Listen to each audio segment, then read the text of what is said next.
5 वर्षों में समाजवादी पार्टी ने इस प्रदेश में केवल दंगे दिए हैं, केवल दंगे दिए हैं और दंगों के जख्म से बहुसंख्यक समाज को केवल अपमानित करने का कार्य किया है। आप उठा करके देखिए मुजफ्फरनगर का दंगा।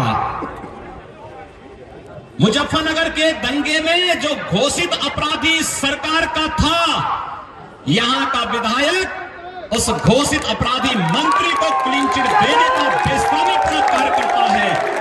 मुझे लगता है कि जिस व्यक्ति ने मुजफ्फरनगर का जख्म देकर के समाज को अपमानित किया हो, उसको आपसे वोट मांगने का कोई नैतिक अधिकार नहीं रह जाता है।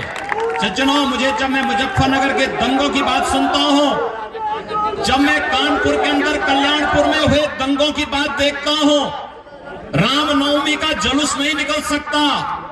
आखिर इसका कारण क्या? आज अगर ये स्थिति है तो आने वाले 20, 25, 30 वर्षों के बाद की कल्पना करिए। और इसीलिए मैं आप सबको एहसास कराने के लिए आया हूं, आपसे कहने के लिए आया हूं, ये जख्म देने वाला कोई दूसरा नहीं था। सत्ताएं बदली होंगी, वही मध्यकाल पुनः लाने का प्रयास हो रहा है। आप याद करिए, एक समय में जब इस देश के अंदर अकबर जैसा बादशाह था और उस समय उसके सिपहसालार के रूप में जयपुर का शासक, जयपुर का राजा मानसिंह अकबर का सहयोग कर रहा था, वह महाराणा प्रताप को मनाने के लिए जाता है कि अकबर भारत का बादशाह है, उसके साथ समझौता करो, उसके खिलाफ मत लड़ो। तो महाराणा प्रताप ने मानसिंह को डांटा था और कहा था कि तुम्हारे लिए वह बादशाह होगा, मेरे लिए वह विधर्मी है, मेरे लिए विदेशी आक्रांता है।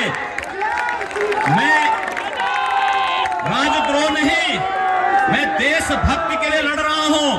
देशभक्ति के लिए, अपनी देश की स्वाधीनता के लिए लड़ना राजद्रोह नहीं, यह राष्ट्रभक्ति है और अंतिम दम तक लड़ूंगा। स्मरण करिए महाराणा प्रताप के वचनों को। महाराणा प्रताप ने बात अचानक नहीं कही थी, और अगर महाराणा प्रताप भी मानसिंह की तरह अकबर के साथ मिल गए होते तो आज हम 450-500 वर्षों के बाद महाराणा प्रताप को इस सम्मान, इस आदर के साथ हम याद नहीं करते।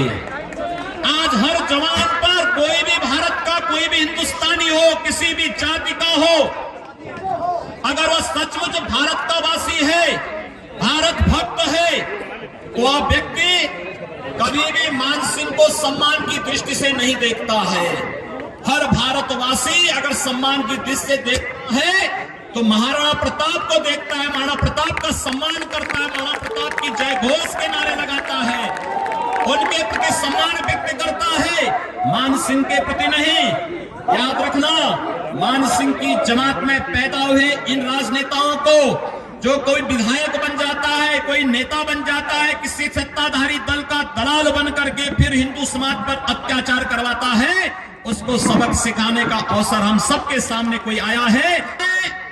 रामनवमी का जुलूस नहीं निकल सकता, और अगर यहाँ के भक्तगण राम जन्मभूमि, राम नवमी के जुलूस को अपने परंपरागत मार्ग से ले जाने का प्रयास करते हैं तो उन पर पेट्रोल बम छोड़े जाते हैं। उन पीढ़ी ने, हमारे पूर्वजों ने त्याग और बलिदान किया था, इसलिए हम लोकतंत्र के इस पर्व को इस रूप में उत्साह के साथ मना पा रहे हैं। अन्यथा